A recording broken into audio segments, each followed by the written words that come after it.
अगला चैप्टर हम लोग का है सेंटर ऑफ ग्रेविटी। ठीक है, सेंटर ऑफ ग्रेविटी। ठीक, अभी तक हम लोगों ने मैकेनिक्स का लगभग 80% सिलेबस कंप्लीट कर लिया है। केवल 2 चैप्टर रह गए हैं, सेंटर ऑफ ग्रेविटी और उसके बाद से मशीन। ठीक है, किसी किसी बुक में दिया गया है 3 चैप्टर और रह गए हैं, लेकिन सेंटर ऑफ ग्रेविटी में भी वो अगला जो चैप्टर है वो इसी में कंप्लीट हो जाएगा, तो बच जाएगा केवल और केवल मशीन पढ़ना। ठीक है, तो सेंटर ऑफ ग्रेविटी में देखते हैं किस तरीके से स्टार्टिंग क्या क्या है। ठीक है, सेंटर ऑफ ग्रेविटी होता क्या चीज है, सबसे पहले इसके बारे में बात करेंगे। तो गुरुत्व केंद्र के बारे में हम लोग पिछली कक्षाओं में भी पढ़ चुके हैं। ठीक है, क्लास 9 10th में भी पढ़े हैं और इंटर अगर किए तो वहां पर भी पढ़े हैं सेंटर ऑफ ग्रेविटी के बारे में। सेंटर ऑफ ग्रेविटी के बारे में, गुरुत्व केंद्र के बारे में क्या बताया जाता है, जब कोई भी पिंड हो, कोई भी वस्तु हो, उसका जो संपूर्ण भार है उसके केंद्र पे काम करता है। ठीक है, उसी को हम लोग क्या कहते हैं, गुरुत्व केंद्र कहा जाता है। ठीक है, यही कंसेप्ट यहाँ पे यूज होने वाला है और उसको टेक्निकली, ठीक है, किस तरीके से हम लोग यूज करेंगे, कहाँ पे ये फैक्टर काम करता है, ये सारी चीजें हम लोग यहाँ पे अप्लाइड मैकेनिक्स में देखेंगे।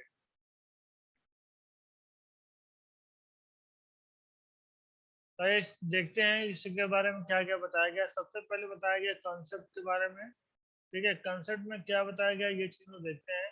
देखिए यहाँ बताया गया है, सबसे पहला हेडिंग हमारा है परिकल्पना, मतलब कि कॉन्सेप्ट। कॉन्सेप्ट में क्या बताया गया है, इसमें बताया गया है एक पिंड बहुत सारे कणों से मिलकर बनता है। जैसा कि हम लोग जानते हैं कि कोई भी बॉडी, कोई भी पिंड, ठीक है, बहुत सारे छोटे छोटे कणों से मिलकर बनता है। ठीक है, आगे बताया गया है प्रत्येक कण पर पृथ्वी का गुरुत्वाकर्षण बल लगता है और जो भी कण है उन सब पर पृथ्वी का गुरुत्वाकर्षण बल क्या करता है, काम करता है। ठीक है, तो यह बल कण के द्रव्यमान के समानुपाती होता है। यह बल जो कि जिसके बारे में बात कर रहे हैं, गुरुत्व बल क्या होता है, द्रव्यमान के समानुपाती होता है। द्रव्यमान जितना बड़ा होगा बल भी उतना बड़ा होगा, द्रव्यमान जितना छोटा होगा बल भी उतना ही छोटा होगा।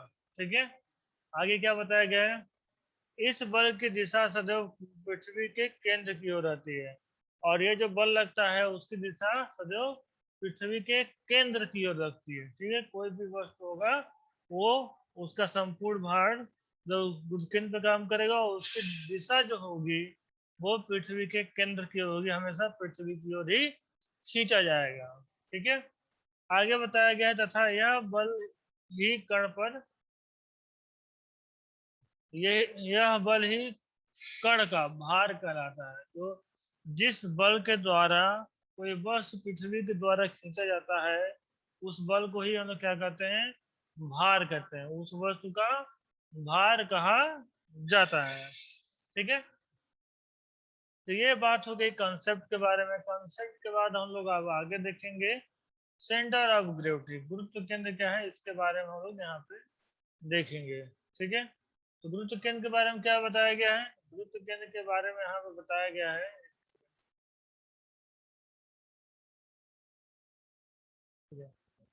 गुरुत्व केंद्र के बारे में बताया गया है क्या, देखिए यहाँ लिखा है प्रत्येक पिंड कण से मिलकर बनता है, जैसा कि हम लोग जानते हैं, तथा समस्त कणों का भार पृथ्वी के केंद्र की ओर काम करता है, ये भी बात हम जानते हैं। अतः हम कह सकते हैं कि किसी पिंड पर बहुत सारे समांतर बल कार्य कर रहे हैं, यानी सभी बल क्या कर रहे हैं, पृथ्वी की ओर खींच रहे हैं। इस प्रकार से हम कह सकते हैं कि बहुत सारे समांतर बल क्या कर रहे हैं, पैरेलल फोर्स कार्य कर रहे हैं। अतः स्पष्ट है, क्या कह रहा है, अतः स्पष्ट है सभी समांतर बलों का एक परिणामी बल भी होगा। जब बहुत सारे समांतर बल लग रहे हैं तो कहीं ना कहीं उनका परिणामी भी होगा, कहीं उनका रिजल्टेंट भी होगा। ठीक है, यह परिणामी बल पिंड के जिस बिंदु पर कार्य करता है और जो परिणामी बल है वो पिंड के जिस बिंदु पर काम करता है उस पिंड का गुरुत्व केंद्र कहलाता है। ठीक है, इसका क्या मतलब, मान लीजिए कोई बॉडी है, ठीक है, कोई बॉडी इस तरीके से है और इसमें बहुत सारे छोटे छोटे पार्टिकल्स हैं। ठीक है, इसमें क्या है, बहुत छोटे छोटे से पार्टिकल्स हैं। बहुत छोटे छोटे से कण रहते हैं। इन सभी कणों का जो द्रव्यमान है वो क्या होगा, पृथ्वी के बल के द्वारा नीचे की तरफ, पृथ्वी की तरफ आकर्षित किया जाएगा। ठीक है, तो इन सब बलों, ये बल एक दूसरे के समांतर लगेंगे, तो उन बलों का क्या होगा, एक परिणामी भी होगा। तो वो परिणामी जहां से काम करेगा, जिस बिंदु से काम करेगा, और तो उसे हम लोग क्या कहेंगे, गुरुत्व केंद्र कहेंगे। उसे क्या कहेंगे, गुरुत्व केंद्र कहेंगे। मान लीजिए परिणामी यहाँ पे काम कर रहा है, इसका डेल्टेन, ये पॉइंट क्या हो जाएगा, गुरुत्व केंद्र हो जाएगा। ठीक है, आगे देखते हैं आगे क्या बताया गया है।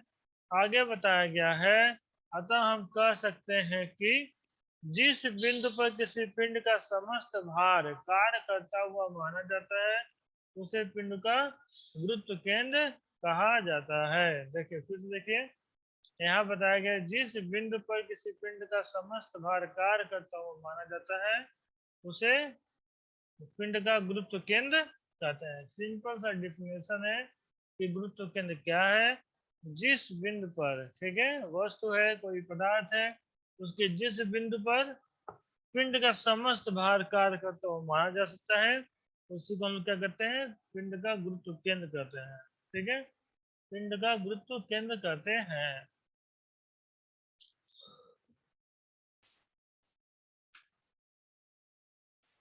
गुरुत्व केंद्र को सीजी या जी से प्रदर्शित करते हैं। ठीक है, अब गुरुत्व केंद्र को रिप्रेजेंट करने का तरीका क्या है, उसको स्मॉल में सीजी या फिर कैपिटल जी से रिप्रेजेंट किया जाता है। जैसा कि हम जानते हैं, पिछली कक्षाओं में भी इसके बारे में यहाँ तक पढ़ा गया है।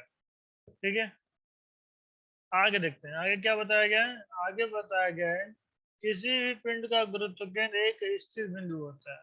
ठीक है, किसी पिंड में जो बिंदु होता है गुरुत्व बल, वो स्थिर होता है। ऐसा नहीं है कि वो मूवमेंट करता रहता है, नहीं, उसका गुरुत्व केंद्र एक बिंदु पर काम करता है और बिंदु क्या होता है, स्थिर होता है। ठीक, गुरुत्व केंद्र पिंड की दिशा से आरंभित है, और गुरुत्व केंद्र पिंड की दिशा से क्या होता है, अप्रभावित रहता है। ठीक है, गुरुत्व केंद्र पिंड की दिशा से अप्रभावित रहता है। इसका क्या मतलब है, इसका मतलब है कि पिंड किस दिशा में काम कर रहा है, किस दिशा में उससे गतिशील है, उसका प्रभाव उस पर नहीं पड़ता है, यानी दिशा से वो प्रभावित नहीं होता है। ठीक है, आगे देखिए, अर्थात पिंड को किसी भी तरह से रखा जा सकता है, पिंड का गुरुत्व केंद्र सदैव एक ही बिंदु पर बना रहता है।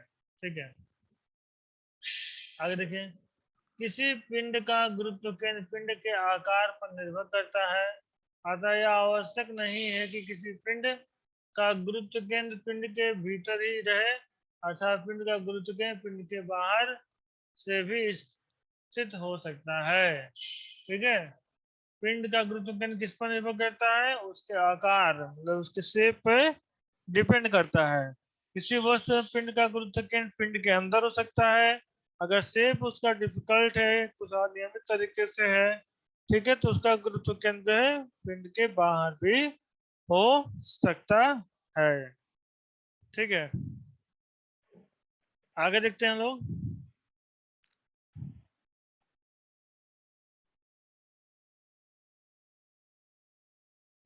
अगला हेडिंग हम लोग के पास है परिकेंद्र, सेंट्रॉइड। परिकेंद्र क्या होता है, ये हम लोग को देखना है। आइए अगला हेडिंग हम लोग देखते हैं, परिकेंद्र क्या है, परिकेंद्र। परिकेंद्र के बारे में पढ़ते हैं। परिकेंद्र के बारे में क्या बताया गया है, वृत्ताकार या वृत्ताकार, आयताकार, त्रिभुजाकार, वर्गाकार इत्यादि आकार के समतलों पर विचार करते हैं। ठीक है, किसी समतल सतह की मोटाई ना के बराबर होती है, इसलिए समतल का द्रव्यमान नगण्य माना जाता है। ठीक है, यहाँ पे ये बताया गया है, क्योंकि कोई वृत्ताकार शेप है, आयताकार है, त्रिभुजाकार है, वर्गाकार इत्यादि आकार के समतल सतहों पर विचार कीजिए, किसी समतल सतह की मोटाई ना हो। मोटाई ना होने का मतलब क्या है, जो कुछ नहीं है।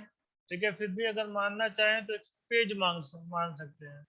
जो कॉपी में पेज होता है, पन्ना होता है, उसे हम लोग मान सकते हैं कि उतना मोटा है। लेकिन यहाँ पे कह रहा है कि ये है, उसकी मोटाई 9 के बराबर है। ठीक है, इसलिए समतल का द्रव्यमान क्या माना जाता है, नगण्य माना जाता है। तो हम समतल क्वेश्चन मैकेनिक्स में मानते हैं तो इस तरीके से मानते हैं कि उसका एरिया तो है लेकिन क्या है, उसका कोई द्रव्यमान नहीं है, उसके बारे में हम लोग बात नहीं करते हैं। ठीक है, आगे देखिए, आगे बताया गया है कि इसीलिए किसी भी समतल के लिए उसके द्रव्यमान के स्थान पर सतह का क्षेत्रफल महत्वपूर्ण होता है। इसीलिए किसी समतल के लिए क्या होता है, उसके द्रव्यमान से ज्यादा उसके क्षेत्रफल महत्वपूर्ण होता है। ठीक है, कि हमने हमने अभी बताया कि क्षेत्रफल का जिक्र तो हम लोग करते हैं लेकिन उसके द्रव्यमान का जिक्र नहीं करते हैं। ठीक है, आगे देखिए क्या होता है, क्या है, आगे बताया गया है कि हम जानते हैं कि किसी क्षेत्रफल का निश्चित केंद्र बिंदु होता है। कोई भी अगर क्षेत्रफल है तो उसका केंद्र बिंदु क्या होगा, निश्चित होगा। इस केंद्र बिंदु को क्षेत्रफल का परिकेंद्र कहते हैं और इसी केंद्र बिंदु को क्या कहते हैं, क्षेत्रफल का परिकेंद्र कहते हैं, क्षेत्रफल का परिकेंद्र कहते हैं। अतः किसी समतल का वह बिंदु जहां संपूर्ण क्षेत्रफल केंद्रित माना जाता है क्षेत्र का परिकेंद्र कहलाता है। क्या चीज, फिर से देखते हैं यहाँ से यहाँ तक डेफिनेशन में क्या बताया गया है।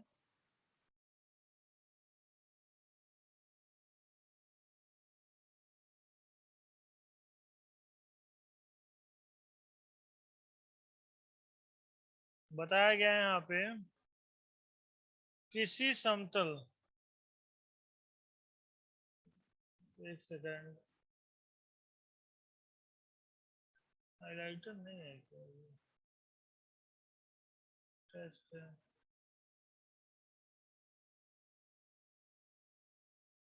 हाइलाइटर में दिया है।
हाँ, तो यहाँ पर हम लोग देख रहे थे, किसी समतल का वह बिंदु जहाँ संपूर्ण क्षेत्रफल केंद्रित माना जाता है क्षेत्रफल का परिकेंद्र कहलाता है।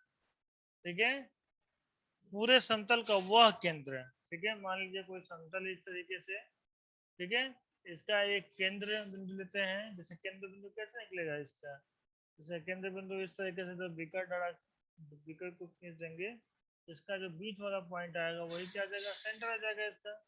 ठीक है, बीच वाला ही क्या आ जाएगा इसका, सेंटर आ जाएगा। यही क्या हो जाएगा इसका, ये हो जाएगा इसका सेंट्रॉइड हो जाएगा। यही बात यहाँ पे लिखा है, किसी समतल का वह बिंदु जहां संपूर्ण क्षेत्रफल केंद्रित माना जाता है क्षेत्रफल का परिकेंद्र कहलाता है। आगे क्या बताया गया है, आगे बताया गया है किसी क्षेत्रफल का परिकेंद्र सतह या सतह के बाहर भी स्थित हो सकता है।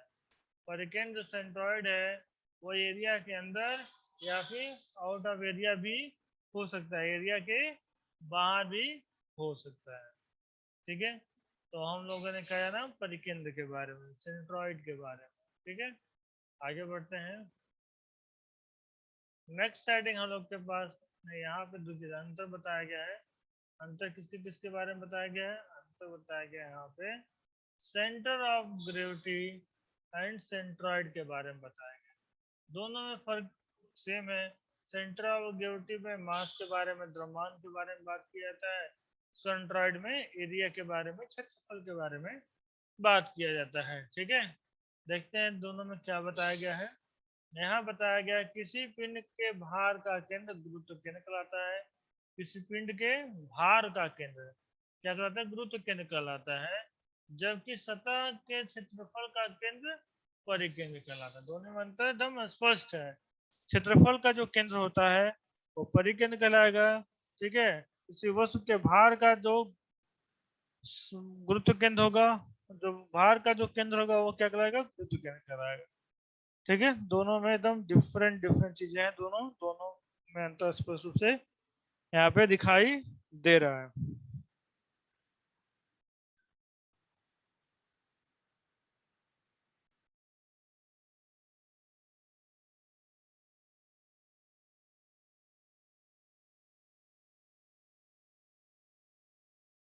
देखिए अब यहाँ पे हर एक, जैसे कि अभी हम लोगों ने देखा, तो यहाँ पे क्या किया गया है कि हर एक शेप के बारे में, जैसे सिलेंड्रिकल, स्फेरिकल, सबके गुरुत्व केंद्र के बारे में बताया गया है। ठीक है। उसका गुरुत्व केंद्र क्या है, जैसे कि हम लोग देख रहे हैं यहाँ पे एक सिलेंडर के बारे में बात किया गया है। ठीक है। जिसको बेलन कर रहे हैं, उसे बताया गया है इसकी ऊंचाई स्मॉल एच है। ठीक है। रेडियस स्मॉल आर है। जो सेंटर ऑफ ग्रेविटी है वो जी से रिप्रेजेंट किया गया है फिगर में। ठीक है। और ये क्या है, इसके बारे में नाम यहाँ बताया गया, ये सिलेंडर है, बेलन है। इसके आयतन मतलब वॉल्यूम का फॉर्मूला यहाँ पर दिया गया है पाई स्क्वायर एच। ठीक है। पाई स्क्वायर एच, ये किसका वॉल्यूम है? सिलेंडर का वॉल्यूम है। ठीक है। गुरुत्व केंद्र कहाँ काम कर रहा है? अक्ष के केंद्र पर काम कर रहा है। ठीक है। इनका जो एक्सिस है, ठीक है, इनका जो एक्सिस है, इसके केंद्र पर क्या काम कर रहा है? गुरुत्व केंद्र काम कर रहा है। गुरुत्व केंद्र काम कर रहा है। ठीक है। तो ये आपको यहाँ पर थोड़ा सा ध्यान देना होगा कि सिलेंडर में गुरुत्व केंद्र कहाँ काम करता है, इस बात को आपको ध्यान रखना पड़ेगा। ठीक है। सिलेंडर का गुरुत्व केंद्र कहाँ होता है? अक्ष के केंद्र पर स्थित होता है। ठीक है। आगे आवश्यकता पड़ सकती है वॉल्यूम के लिए, तो आयतन कितना होता है? Pi square, pi R square H होता है। ठीक है। आगे बढ़ते हैं। आगे देखिए,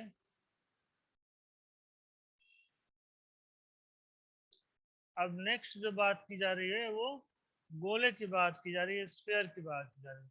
गोला मतलब कि क्या है, जैसे फुटबॉल होता है, कोई बॉल होता है, उसको हम लोग गोला करते हैं। ठीक है।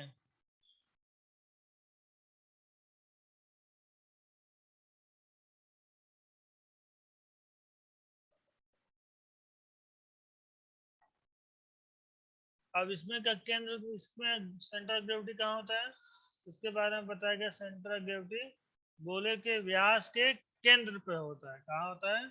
गोले के व्यास के केंद्र पे होता है। देखिए यहाँ से यहाँ तक इसका क्या है, ये व्यास है इसका। ठीक है। लाइन नहीं लिया गया क्या इससे? हाँ। तो यहाँ से यहाँ तक क्या है, ये इसका केंद्र है। ठीक है। तो केंद्र के, इसका सॉरी, यहाँ से यहाँ तक इसका क्या है, व्यास है। तो व्यास के केंद्र पर लिया गया है। पतली लाइन लेते हैं। देखिए यहाँ से यहाँ तक इसका व्यास है, व्यास के केंद्र पर उसको लिया गया है। ठीक है। और ये क्या है, ये हमारा स्फीयर है। ठीक। अगला देखते हैं। इसी प्रकार से हेमिस्फीयर की बात करेंगे। हेमिस्फीयर में क्या है कि आधा गोला है। ठीक है। आधा गोला करेंगे, सेंटर ऑफ ग्रेविटी तो यहाँ पर रहेगी नहीं। ठीक है। यहाँ नहीं रहेगी, वो भी बीच में आ जाएगी। ठीक है। तो कहाँ पे आ जाएगी ये बताना है। तो समतल के केंद्र से 3r/8 की दूरी पर, यहाँ से यहाँ तक की जो डिस्टेंस है वो कितनी है, यहाँ से यहाँ तक की जो डिस्टेंस है वो है 3r/8 की डिस्टेंस पे उसका जो गुरुत्व केंद्र है शिफ्ट हो जाता है। और इसका वॉल्यूम का फॉर्मूला क्या होता है? 2/3 पाई r क्यू। ठीक है। पाई आर क्यू होता है। इसी प्रकार से देखें तो हम लोग देखेंगे कोन का। ठीक है। राइट सर्कुलर कोन, लंबित शंकु। ठीक है। तो इसमें क्या है, इसमें देख रहे हैं स्मॉल और रेडियस है, कैपिटल एच हाइट है। ठीक है। सेंटर ऑफ ग्रेविटी बीच में काम कर रहा है, समतल से h/4 पे वर्क करेगा। ठीक। तो इसका जो वॉल्यूम का फॉर्मूला होता है 1/3 पाई r स्क्वायर एच होता है। ये आधार से h/3 पर स्थित होता है इसका गुरुत्व केंद्र। ठीक है।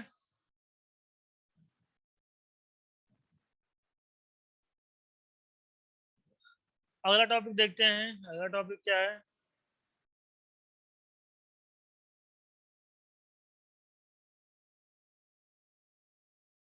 देखिए अगला टॉपिक हम लोग के पास है, वो है गुरुत्व केंद्र ज्ञात करना। ठीक है, ठीक है। Determination of centre of gravity, किस तरीके से गुरुत्व केंद्र ज्ञात करेंगे? जैसे कि जो नियमित शेप हैं, ठीक है, जो नियमित आकृतियां हैं, उनका सेंटर ऑफ ग्रेविटी हम लोग ज्ञात कर सकते हैं। ठीक है, आ, लेकिन जो अनियमित आकृतियां हैं, कुछ अलग से स्ट्रक्चर बनाए जा रहे हैं, ठीक है, अब उसका हम लोग को क्या करना है, उसका सेंटर ऑफ ग्रेविटी निकालना है। डिफरेंट डिफरेंट बिल्डिंग बनती है, उसमें स्ट्रक्चर का काम होता है, तो उसमें क्या करना है, उसका सेंटर ऑफ ग्रेविटी निकालना है, बीम का सेंटर ऑफ ग्रेविटी निकालना है। ठीक है, तो ऐसे सेंटर ऑफ ग्रेविटी निकालने के लिए हमें सीखना है किसी भी चीज का, किसी भी बॉडी का किस तरह से सेंटर ऑफ ग्रेविटी निकाल सकते हैं। ये चीजें हम लोग को यहाँ पे देखनी है। तो आइए देखते हैं यहाँ पे क्या बताया गया है। सबसे पहला जो टॉपिक है उसमें बताया गया है एक समान छड़ का गुरुत्व केंद्र, मतलब कि जो यूनिफॉर्म बार है उसका हम लोग अगर निकालेंगे सेंटर ऑफ ग्रेविटी तो किस प्रकार से निकाल सकते हैं, इसके बारे में बात यहाँ पे की गई है।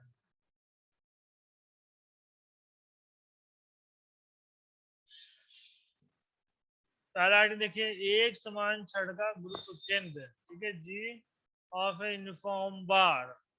ठीक है, इसमें क्या बताया गया है, देखिए माना एक छड़ किसी डोरी के सहारे चित्र के अकॉर्डिंग लटकी गई है। चित्र भी देख लेते हैं, पढ़ लेते हैं। ठीक है, क्योंकि डोरी छड़ के बीच सिरे के समीप है, इसलिए छड़ का सिरा नीचे, ए सिरा झुका हुआ है।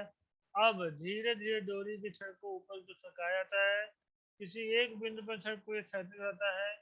छड़ का गुरुत्व केंद्र जी है। कहाँ पर है ये बताना है। जो कंडीशन क्या है, कंडीशन ये है यहाँ पे।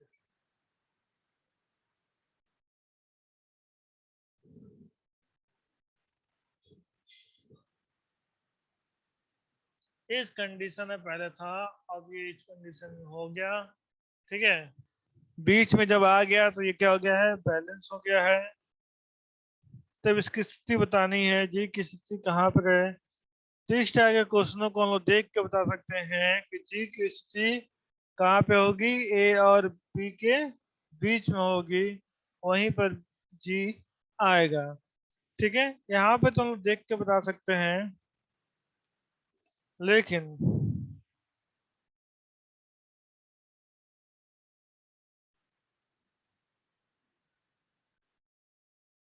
इस वाली आकृति में, नीचे वाली आकृति में हम कैसे देख के बता सकते हैं कि जी की स्थिति कहाँ पर होगी, क्योंकि ये बहुत ही अनियमित आकृति है। इसमें जी का पता लगा पाना थोड़ा मुश्किल काम हो जाता है, थोड़ा टफ वर्क यहाँ पे हो जाता है। तो यहाँ पे हम लोग यही सीखने वाले हैं कि किस प्रकार से हम लोग सेंटर ऑफ ग्रेविटी को फाइंड करेंगे। ठीक है, तो आइए देखते हैं यहाँ पे नोट्स में क्या दिया गया है, आपको बुक में क्या दिया गया है, तो उसको पढ़ते हैं और फिर उसे समझते हुए चलते हैं।